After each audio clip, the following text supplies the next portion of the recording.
Students और friends, welcome back to my channel Vaishnavi classes. Dear students, आज हम पुनः फिगर्स ऑफ स्पीच आपके सामने लेकर आए हैं। आज हम फिगर्स ऑफ स्पीच पार्ट 5 हम देखेंगे और ऑक्सीमोरन के बारे में हम पढ़ेंगे। ऑक्सीमोरन जैसा कि इसका मतलब होता है विरोधाभास। आइए इसको डिफाइन करते हैं।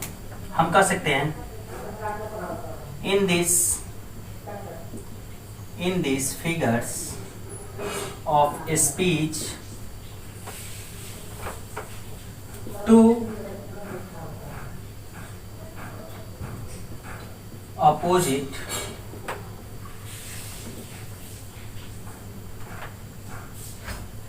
qualities are added to the same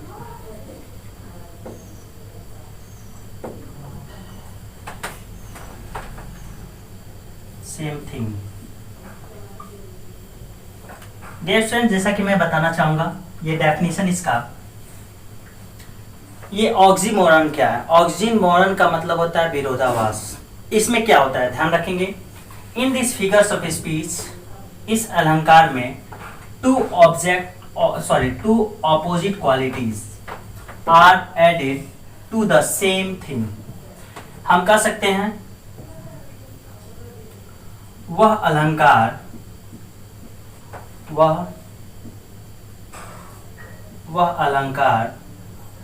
जिसमें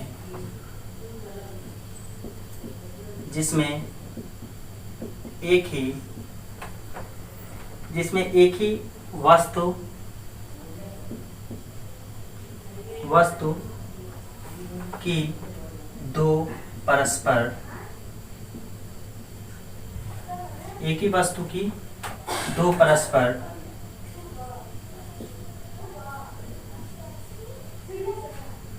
विरोध, या कह सकते हैं विरोधी गुण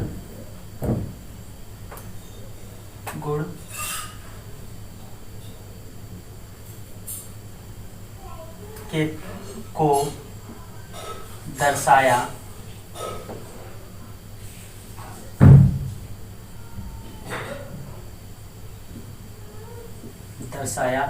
जाता है।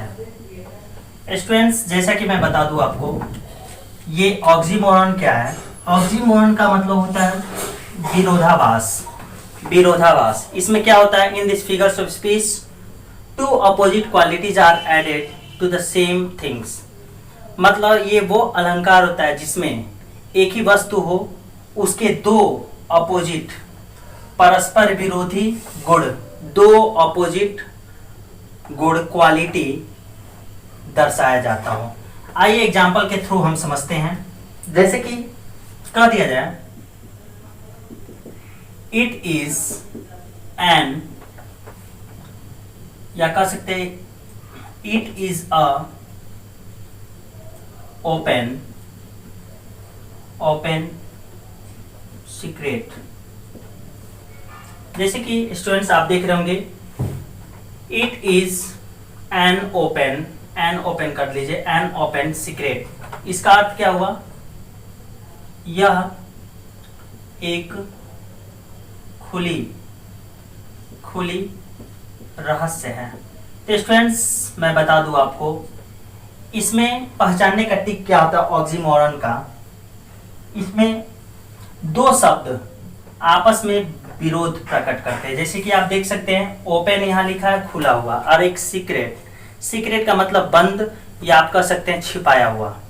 एक सामने है और एक सामने नहीं है। तो आप देख सकते हैं एक दूसरे का क्या है, ये ऑपोजिट है।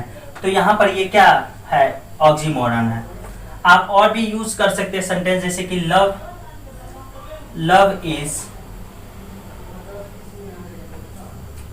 Is bitter sweet.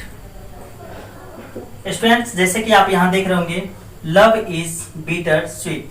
प्यार जो होता है वह कड़वी मिठाई होती है, या कड़वी मिठास होता है। प्यार जो होता है वह क्या होता है, कड़वी मिठास होता है। तो आप यहाँ देख रहे होंगे, यहाँ पर एक बीटर है और यहाँ पर क्या है, स्वीट है। एक दूसरे के क्या है, अपोजिट है, विरोधी है, दोनों गुण रखते हैं। एक दूसरे सब दोनों के दोनों अपने आप में एक गुण रखते हैं, लेकिन दोनों का जो गुण क्या है, डिफरेंट है, अर्थात अलग है।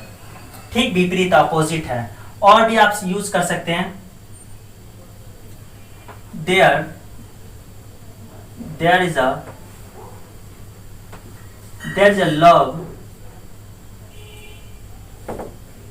या मान लीजिए यहां पर लिख दिया hate, there's a love hate relationship between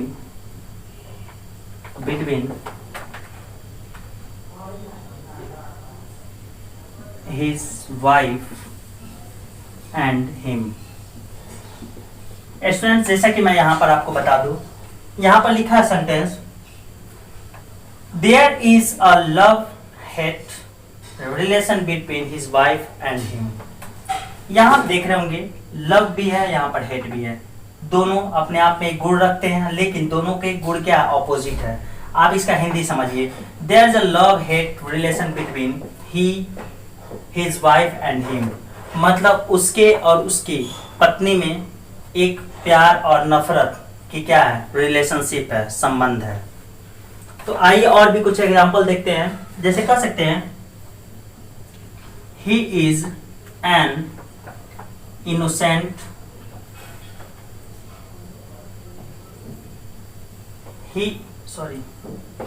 he is an innocent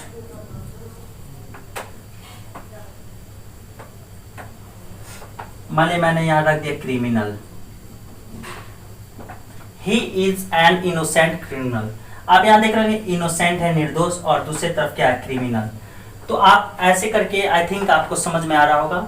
इसमें क्या होता है, दो कोई वर्ड्स होंगे, वो जनरली एडजेक्टिव ही होते हैं। अक्सर देखा जाता है एडजेक्टिव ही, जो अपने आप में एक गुण रखते हैं। लेकिन ध्यान रखेंगे ये दोनों गुण एक दूसरे का क्या होना चाहिए, अपोजिट होना चाहिए। जैसे कह सकते हैं, सी